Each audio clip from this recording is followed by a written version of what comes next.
Here's a Tasmanian story. In 1839, Lady Franklin looked out over Salamanca in Hobart and realized there's just too much drinking, too much fun, too much carousing, too much violence. And she figured out the solution. Let's make distilling illegal. So you couldn't make whiskey, couldn't make gin, you couldn't do it anymore. And that lasted a long time. For 150 years, the kind of distilling that we now recognize here in Tasmania was illegal for Tasmania and all across Australia. Until 1989, 1990, when a man and his father-in-law went fishing in the north of Tasmania. And they're drinking delicious Scotch whiskey near beautiful, clean rivers and lovely air and a peat bog down the way. And they were thinking as they were drinking, why can't we have Tasmanian whiskey? I think we have the right climate for it, and we have some special ingredients that could make it different. It doesn't have to be like Scottish whiskey, it could be something else. They drank more, and they decided, all right, on Monday morning, we're going to start a whiskey business. And that's when they realized it's illegal.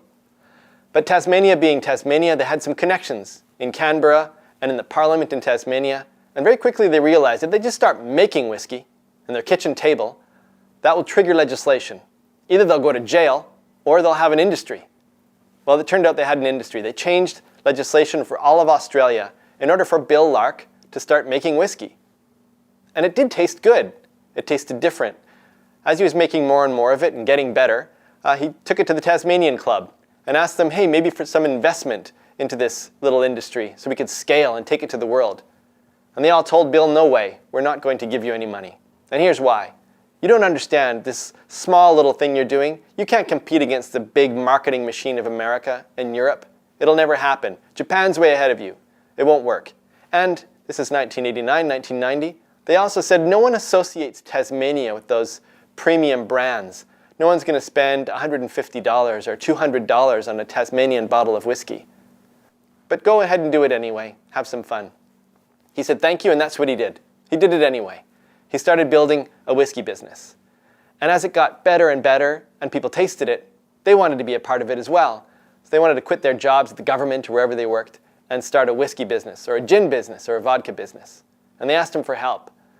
And he said, absolutely, I'll help you. I'll help you avoid all the mistakes I made, but on a couple of conditions. Number one, you have to focus on Tasmanian ingredients. That's what will make this different. And number two, you have to make sure that you focus on quality, not volume and quantity. We have to make sure this is special, especially as we're building something new. And number three, maybe the most important part. When someone asks you for help, you have to help them as I've helped you. Let's create something as a community here. Let's not just create another commodity. And that's the story not only of Tasmanian whiskey, the story of Bill Lark, but the story of distilling all across Australia as well.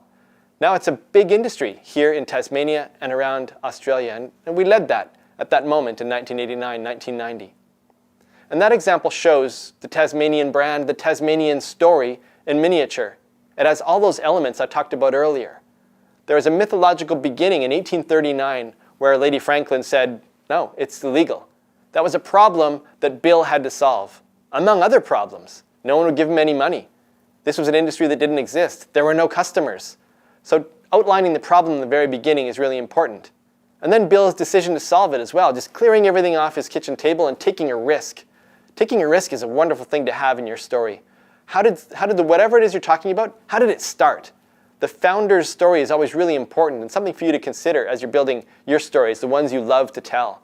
And then the struggle, the ups and downs. The more you know about how difficult it was, things that got in the way of our success in this story, the better it is. Because we, as human beings, we love people overcoming adversity. We've all been there. We've all failed. Be honest about it. And that's where a lot of humor comes as well. When you make mistakes, we love hearing stories about people making mistakes. And if you're telling a story of an industry, whether it's the tourism industry or the whiskey industry, being as specific as you can about moments where it felt really Tasmanian, that's important as well. Bill might talk about the first time someone from Scotland tried Tasmanian, his whiskey, and how that felt. Or he might tell the story of when one of his competitors won the best whiskey in the world before he did. I know he felt just as proud of them as if it were his own whiskey. That's something really Tasmanian. So it's an example inside the example. So focus on those as well. And then make sure that when you're telling these stories, there's a sense of authenticity about it. It might be the way you're dressing, the way you're speaking. Don't put on airs. Don't pretend to be someone you're not. Focus on what makes you feel comfortable and the words you like to use. And don't worry if you, as I do, make mistakes as you're speaking. It just makes your story more compelling.